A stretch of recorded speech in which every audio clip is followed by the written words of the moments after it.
श्री पराशर जी बोले, जो ब्रह्मा, विष्णु और शंकर रूप से जगत की उत्पत्ति, स्थिति और संहार के कारण हैं, तथा अपने भक्तों को संसार सागर से तारने वाले हैं, उन विकार रहित, शुद्ध, अविनाशी, परमात्मा, सर्वदा एक रस, सर्वविजयी भगवान वासुदेव विष्णु को नमस्कार है, जो एक होकर भी नाना रूप वाले हैं, स्थूल सूक्ष्ममय हैं, अव्यक्त एवं व्यक्त रूप तथा मुक्ति के कारण हैं।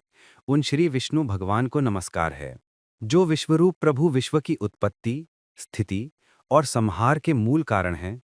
उन परमात्मा विष्णु भगवान को नमस्कार है, जो विश्व के अधिष्ठान हैं, अति सूक्ष्म से सूक्ष्म हैं, सर्व प्राणियों में स्थित पुरुषोत्तम और अविनाशी हैं, जो परमार्थतः अति निर्मल ज्ञान स्वरूप हैं, किंतु अज्ञानवश नाना पदार्थ रूप से प्रतीत होते हैं, तथा जो जगत की उत्पत्ति और स्थिति में समर्थ एवं उसका संहार करने वाले हैं। उन जगदीश्वर, अजन्मा, अक्षय और अव्यय भगवान विष्णु को प्रणाम करके तुम्हें वह सारा प्रसंग क्रमशः सुनाता हूँ, जो दक्ष आदि मुनि श्रेष्ठों के पूछने पर पितामह भगवान ब्रह्मा जी ने उनसे कहा था। वह प्रसंग दक्ष आदि मुनियों ने नर्मदा तट पर राजा पुरुकुत्स से सुनाया था, तथा पुरुकुत्स ने सारस्वत से और सारस्वत ने मुझसे कहा था। जो पर से भी पर, परम श्रेष्ठ, अंतरात्मा में स्थित परमात्मा, रूप, वर्ण, नाम और विशेषण आदि से रहित हैं, जिसमें जन्म, वृद्धि, परिणाम, क्षय और नाश इन 6 विकारों का सर्वथा अभाव है, जिसको सर्वदा केवल है इतना ही कहा जा सकता है, जिनके लिए यह प्रसिद्ध है कि वे सर्वत्र हैं और उनमें समस्त विश्व बसा हुआ है। इसलिए ही विद्वान जिसको वासुदेव कहते हैं, वही नित्य, अजन्मा, अक्षय, अव्यय, एकरस और हेय गुणों के अभाव के कारण निर्मल परब्रह्म है। वे ही इन सब व्यक्त और अव्यक्त जगत के रूप से तथा इसके साक्षी पुरुष और महाकारण काल के रूप में पुरुष हैं। अव्यक्त और व्यक्त उसके अन्य रूप हैं तथा काल उसका परम रूप है। इस प्रकार जो प्रधान, पुरुष, व्यक्त और काल इन चारों से परे है और जिसे पंडित जन ही देख पाते हैं, वही भगवान विष्णु का परम पद है। प्रधान, पुरुष, व्यक्त और काल ये रूप पृथक पृथक संसार की उत्पत्ति, पालन और संहार के प्रकाश तथा उत्पादन में कारण हैं। भगवान विष्णु जो व्यक्त, अव्यक्त, पुरुष और काल रूप से स्थित होते हैं, उसे उनकी बालवत क्रीड़ा ही समझो। उनमें से अव्यक्त कारण को, जो सदसद रूप और नित्य है, श्रेष्ठ मुनिजन प्रधान तथा सूक्ष्म प्रकृति कहते हैं। वह क्षय रहित है, उसका कोई अन्य आधार भी नहीं है, तथा अप्रमेय, अजर, निश्चल शब्द स्पर्शादि शून्य और रूपादि रहित है।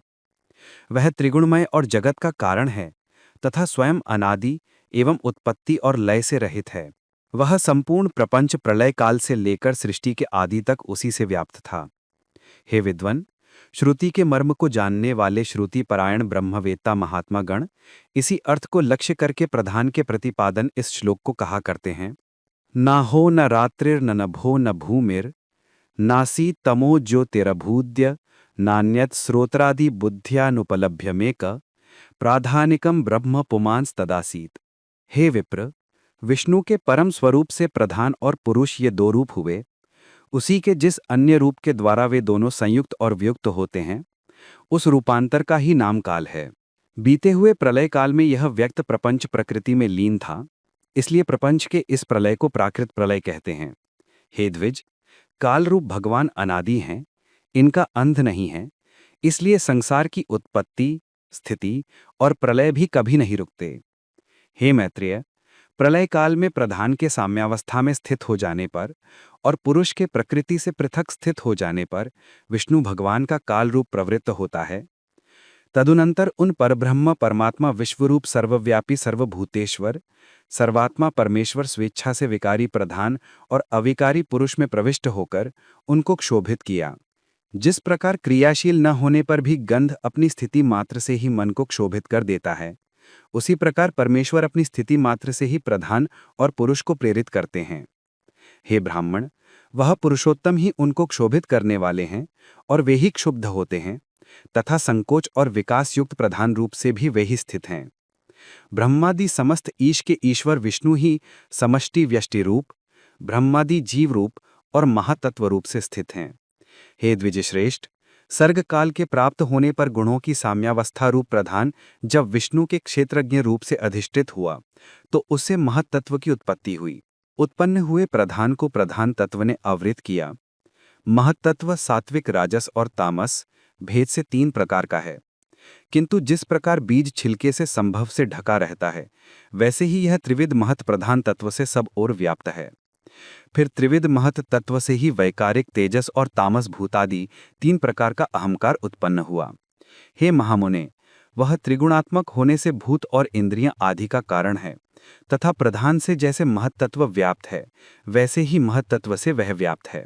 भूतादि नामक तामस अहंकार ने विकृत होकर शब्द तन्मात्रा और उससे शब्द गुण वाले आकाश की रचना की।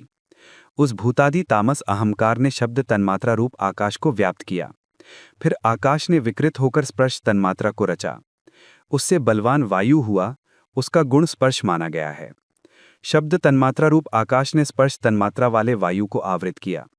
फिर वायु ने विकृत होकर रूप तन्मात्रा की सृष्टि की। वायु से तेज उत्पन्न हुआ है, उसका गुण रूप कहा जाता है। स्पर्श तन्मात्रा रूप वायु ने रूप तन्मात्रा वाले तेज को आवृत किया। फिर तेज ने भी विकृत होकर रस तन्मात्रा की रचना की। उससे रस गुण वाला जल हुआ है। रस तन्मात्रा वाले जल को रूप तन्मात्रामय तेज ने आवृत किया।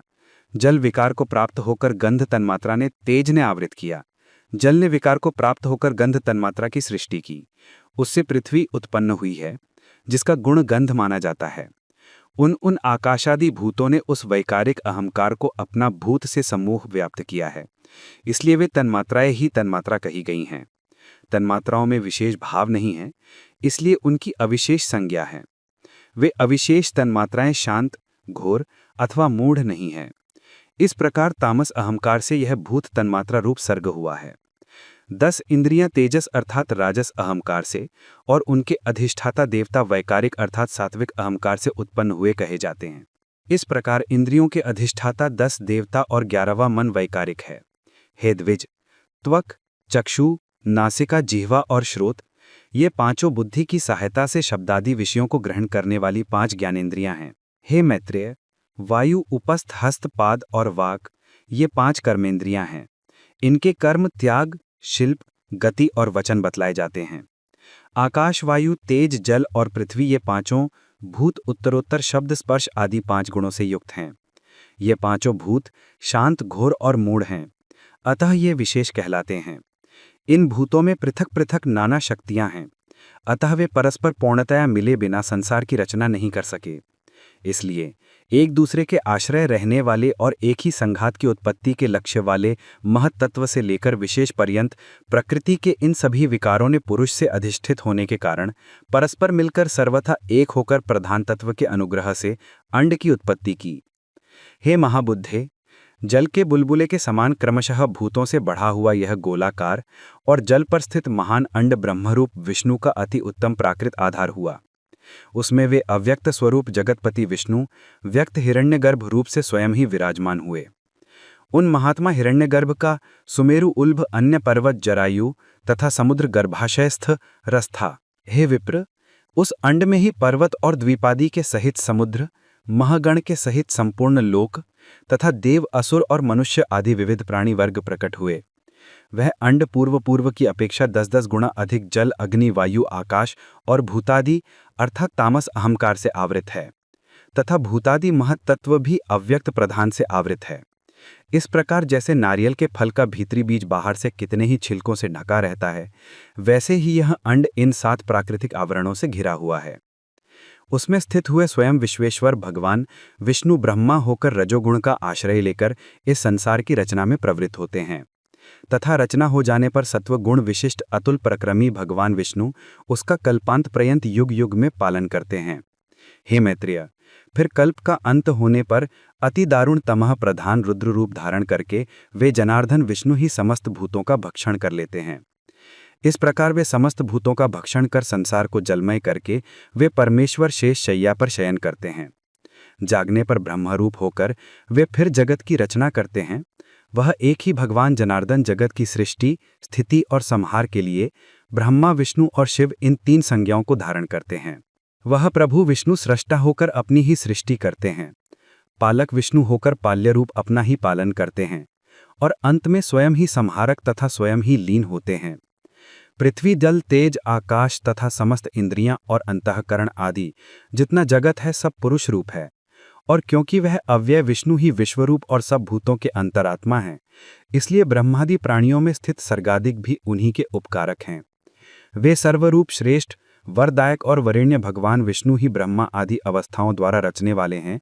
वे ही रचे जाते हैं, वे ही पाले जाते हैं, वे ही पालन करते हैं और वे ही संहार करते हैं।